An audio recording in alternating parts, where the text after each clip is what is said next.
Welcome to my YouTube channel. Please do like, comment, subscribe. Most importantly, do subscribe and turn on your notifications so you can get more exclusive access to videos of this kind, which will be published in the very near future. So, what am I talking about today? I'm talking about the key 5 things you need to do to pass your NHS interview. And literally speaking, we're talking about trying to ace your interview within a 2 weeks window. Very possible, very doable. And what are the key 5 things I'm going to be talking to you about today? Number one amongst them is emphasizing credibility. Secondly, I will be touching upon demonstrating understanding of the role and the department you're sitting for, which is where you're interviewing for, and also citing relevant legislation that is applicable to the role you are sitting for. And fourthly, as well, understanding the trust value.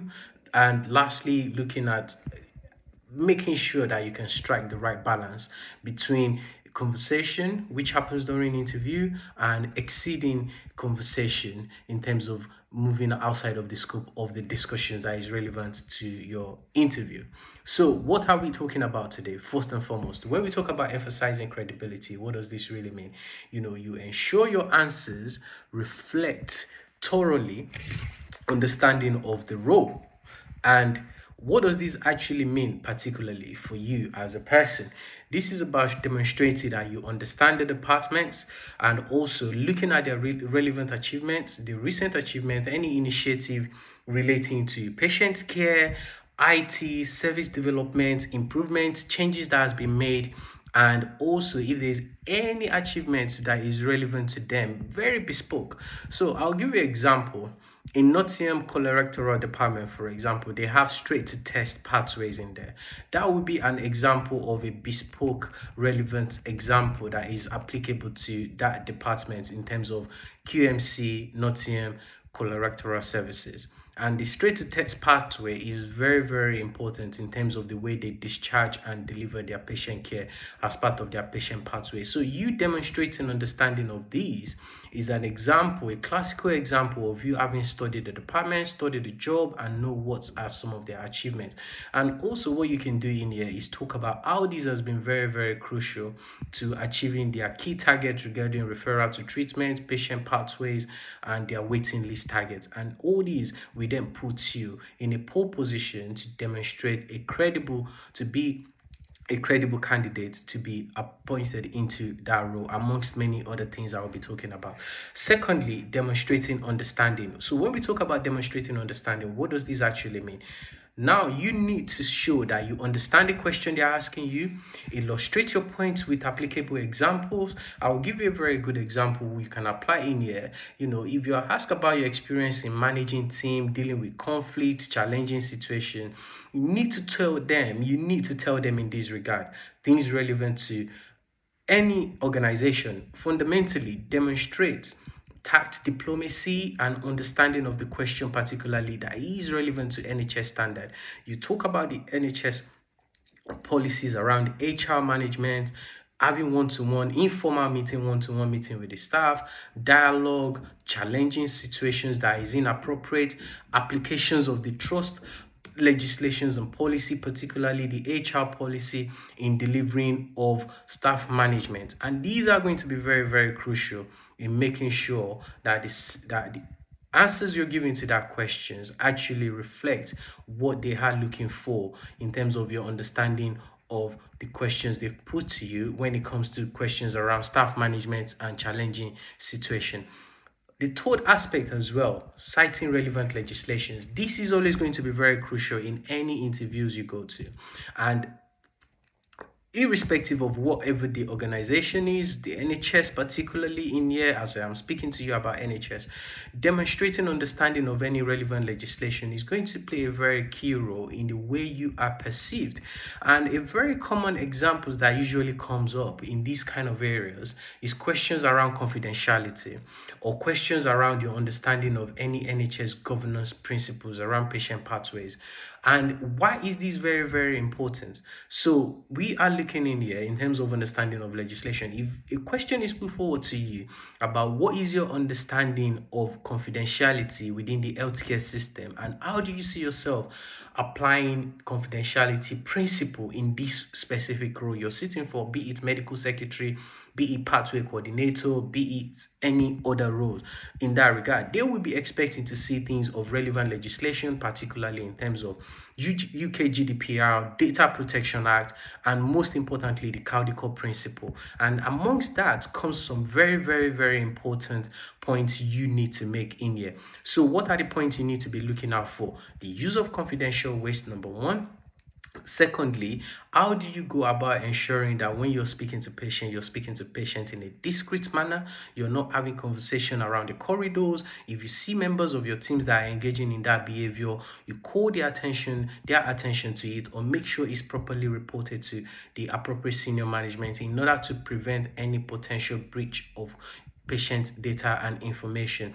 And above all else as well, things around, locking your computers, most importantly, making sure that if you're speaking to someone, you verify the identity of who you're speaking to. In some circumstances, you could be sending out an email, and within the organization, you have two people with the same similar name, and unfortunately, without appropriate cross-check, you could end up sending the information out to the wrong person, and then resulting in breach of data, which could be either a combination of both recordable and reportable data breach. So demonstrating this understanding, particularly in your answer, will play a very, very important role in the way you are being scored and being judged as well. The fourth aspect of it, the trust values, very, very, very key. And I think these cannot be overemphasized. Why is the trust value very important? Because by familiarizing yourself with the trust values, you do demonstrate to them that as an individual, you are someone that have read not only about the organization, but you've also invested time in demonstrating those values in any either roles you've occupied at one particular point or the other. So if their trust value is about honesty, respect, caring, so on and so forth. In that regard, you can pick one of those trust values depending on how they pose that question to you.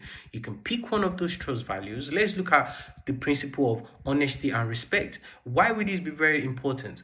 The way you interact with patients, even in a very, very difficult circumstances, which in the hospital setting is not uncommon or unheard of for patients to be upset or angry with the level of treatment they've received or delayed to their care because of one factors or the other. So how do you, in that challenging and heated moment, how do you respond to that situation is going to be very crucial. And by demonstrating that respect, that courtesy, giving a listening ear to that patient or their family members, supporting them, and also de-escalating the situation and going on to provide them the necessary support despite all the challenging and heated encounters you've had with that patient. Those things will be very, very important in the way you are being perceived when your answers is being put down on paper to be scored down the line. And by taking all these things into account, it then plays a very good understanding of the kind of person you are,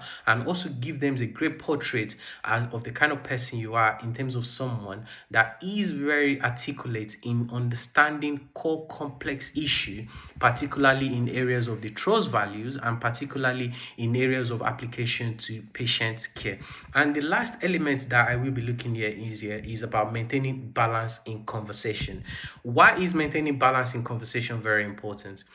Sometimes people do get carried away in interviews and you turn your interview into a TED talk, which is not. You are there to impress within a duration of 15 to 30 minutes. Most case scenario, 30 minutes at best.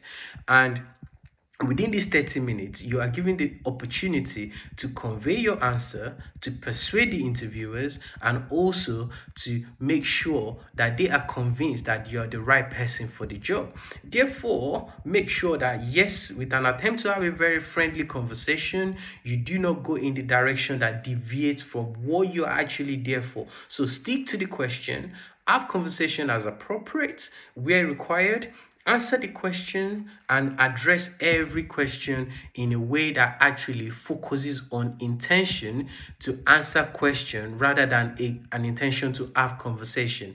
This is not this is not a time for you to be going about or merry-go-rounding around all sort of issues that doesn't have any application to the question. So stick to that question, answer the question, and address the question on time, and make sure that you utilize your 30 minutes to impress as much as possible. And by doing so, you can then go on, maybe down the line, if they want to get to know you more, you get to ask them questions, and afterwards you can have any general conversation about general events or things that are relevant to you or to them as well. But if you can capture all these in your interview arrangement, you are well positioned for success. And in areas where people I've worked with and I've had privilege to support down the line, I've undertaken this strategy, the success has already been achieved, and the evidence is in the testimonies you've seen in the group. So please, as I will say to you now, make sure